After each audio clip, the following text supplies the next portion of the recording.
行政院长杜英泰嘛是用行动力来挺咱的国家队。昨日初7，伊是直飞到东京巨蛋来看比赛，嘛将这1972年台湾日本断交以来第一个到日本的现任的行政院长。当然嘛引发到中国强烈的不满。日本是回应讲，针对台湾问题，因的立场拢无变。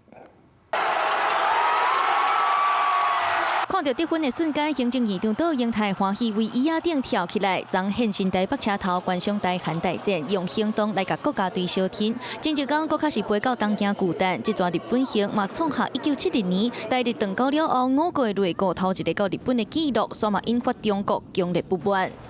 根据日媒报道，针对杜英泰访问日本，中国外交部副部长孙卫东初1半暝打电话向日本驻中大使金山宪治来抗议。金山宪治伫咧通话中向中方说明，日本对台湾问题既定立场，甲1972年日中共同声明所讲的同款，完全无改变。不管行政院长用什么样的身份到日本去，我相信国人同胞一定感受到第一个，哎呦，突破了！北京的生气是在预料之中了。你去，你应该找。 在野党也一起去啊，更何况他是要突破这个台日的外交关系，这个我们赞成啊。台日外交部分条件共同拍拼，海委会主委管碧玲嘛透露，杜院长这桩一定有甲日本的政要见面，这是外交关系重大突破。本质当然是公务行程，不过为着顾到日本政府面对中日关系，就好意讲是私人行程，当日来回，嘛是外交处境之下的官方讲法。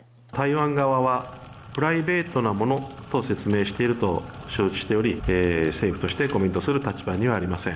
日本政府関係者との接点はありません。卓院长能够呢亲自踏上日本这个土地，他说得很清楚，他是私人的观看。